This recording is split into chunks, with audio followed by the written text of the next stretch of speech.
Hey everyone, how's it going? So one of my viewers asked me yesterday if I could cover the situation surrounding a popular VTuber who goes by Uruha Rushia. I hope I'm saying that right. Now, to be perfectly honest with all of you, I have absolutely no idea who this person is. I saw them trending for an hour on Twitter like a week ago, but that's about all I know about them. Honestly, I know nothing about the VTuber community. In fact, my only real opinion about VTubers is that they are loud, they like to yell a lot, and they make my ears hurt. That being said, I started to dig around into the situation because why not? I wanted to see if it was an interesting enough topic for me to make a video on, and to be perfectly honest with all of you, it's pretty interesting. Not only is that the reason why I'm making this video, but also because during my research I found that multiple commentary channels have already reported on this topic. So you're probably asking me, well what the hell's the point then, John? The story is out. Who cares if you talk about it? Well, I'm not going to give out names, but there are a few commentary channels with a larger fan base than me who kind of talked about this situation and honestly didn't even fully understand the context, didn't do any research into the topic, and gave their communities a dumb story about a bunch of misinformation. So look, like I said, I know nothing about the VTuber community, I just know that they're very loud people. But I did my own research on this topic and I think I've gathered enough information and have gained a ton of knowledge to actually talk about this myself and explain to you guys the real situation behind Rushia. So Rushia is a popular VTuber worshipped by many. She was a part of hololive production, which is a VTuber agency owned by a Japanese tech entertainment company called Cover Corporation. Now I guess one day when she was streaming doing whatever VTubers usually do when they stream, yelling and whatnot, she got a message on Discord from someone known as Mafu, which is another Japanese creator on YouTube. Rushia's fans noticed the DM and assumed that that was her boyfriend. And some of her fans, the simp army if you will, went complete apeshit ballistic on Twitter, basically saying that they felt betrayed by Rushia. These simps, I guess, assumed that because they donated money to Rushia and watched all of her streams, that they were basically dating the girl. And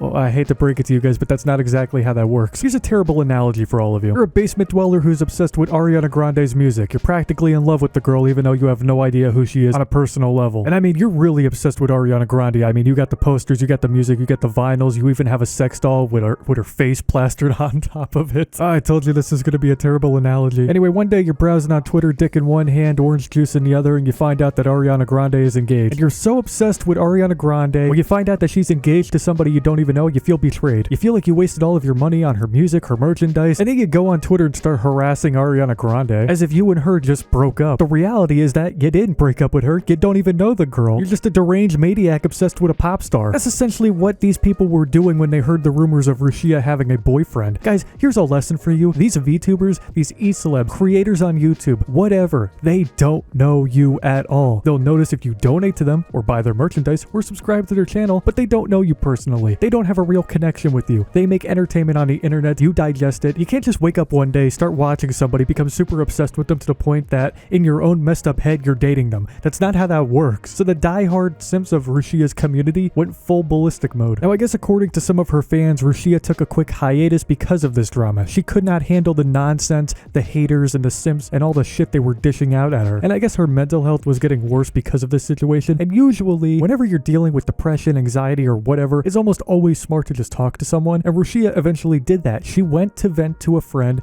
known as Kore, who is a Japanese YouTuber who reports on drama in Japan, and the internet has essentially dubbed this guy as the Japanese Keemstar, which it's really funny to me. Rushia wanted to talk to him about clearing her name and to discuss the boyfriend situation, but I guess while venting to Kore, she ended up revealing a lot of private information from her management company Cover. She asked Kore to not share any of the information she provided because she was under an NDA, which is a non-disclosure agreement. Lots of companies make people sign NDAs. It's basically a contract stating that if you reveal any of the company's information, dark secrets, if you're an employee at Disney and they make you sign an NDA, it legally states that you cannot reveal the fact that Walt Disney's head is kept in a bunker underneath Disney World. Ah crap, I just broke NDA. Anyhow, if you break an NDA contract, you run the risk of being fined, arrested, sued, fisted in prison. Now according to fans of Rushia, Japanese companies are very strict when it comes to their NDAs, and violating those contracts can lead to being arrested or sued. She is apparently lucky to have only been fired because the consequences could have been much worse. She was under a contract with Cover and she broke it once she leaked information about the company to the Japanese Keemstar, and well, Kore promised to keep the details private but then turned around and made a whole video exposing the conversation between himself and Rushia. Rushia would have probably been fine if Kore didn't make a whole video exposing the conversation. If he kept their conversation private, Cover would have never found out and Rushia would still have a job. Unfortunately, Apparently, that's not what happened. The company got word about Rushia leaking company messages and manager messages to Koda, and they essentially fired her. And hololive then put out a public statement on their decision to terminate Rushia. Thank you so much for supporting hololive production on a daily basis. We would like to notify you that as of February 24, 2022, Thursday, we have terminated our virtual YouTuber master agreement with Uruha Rushia, who is affiliated with the Vtuber group hololive that our company manages. Regarding Uruha Rushia, it has been apparent that for some time she has been distributing false information to third parties and has been leaking information including communications regarding business matters. We have been investigating the facts related to these matters. With respect to the above, we were able to confirm that she engaged in acts that violated her contract by leaking information that she acquired from the company, as well as communication over SNS, both of which she has a responsibility to protect, and caused the company to suffer reputational damage, such as by publicizing falsehoods to various related parties. As a result, we as a company have determined that it has become difficult to continue managing and supporting her and have elected to make this decision. To all of our fans and any related parties, we deeply appreciate all of the great support you have provided throughout the activities that Uruha Rushia has engaged in over a period of 2 years and 7 months since her debut as part of the third generation of hololive. We deeply apologize from the bottom of our hearts that we have ended up in a position to have to report this news to you. Regarding any refunds related to Uruha Rushia birthday merchandise for which we have accepted orders, we will notify you of the details in the respective sales websites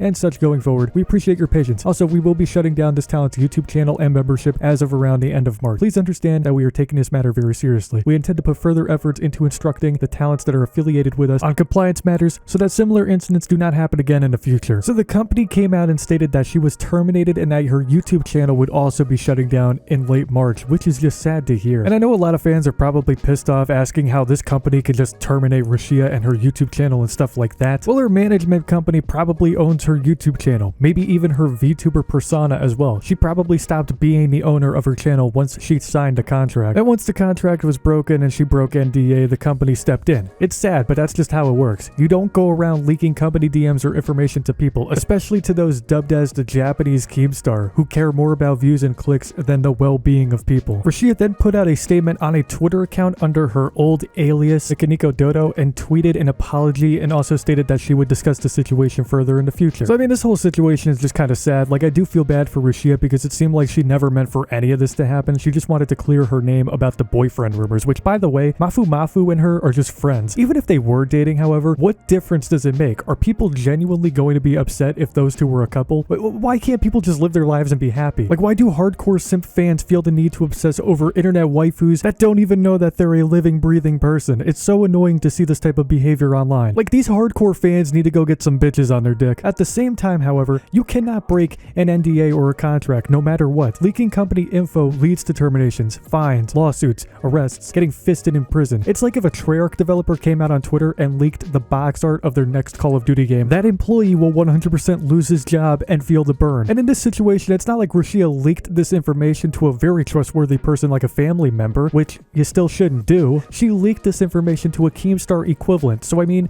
what did you expect? It's terrible, and I feel bad that the girl's whole career is falling apart, but there were plenty of opportunities to take a step back and think about how certain decisions might bring about terrible consequences. At the end of the day, though, I hope this girl does come back and starts her own streams up again, even if she's not under a contract. I guess that's all I really wanted to say about the situation. Hopefully I did a better job explaining everything to you guys than a lot of other commentary channels just stating a bunch of nonsense like, this person got fired for having a boyfriend. Again, not naming people. And call me a hypocrite because I failed to do basic research sometimes too. But like, at least I'm able to make a follow-up video and correct my information. Anyway, if I missed any important details in this situation or I got something a little bit wrong, just politely correct me in the comments. Hopefully you guys enjoyed the video. If you did, leave a like, subscribe to the channel, click the bell icon, follow me on all of my social links, and join my zesty flaming hot Discord server. Links are in the description below. Have a great day, everyone, and remember that I still think VTubers are loud.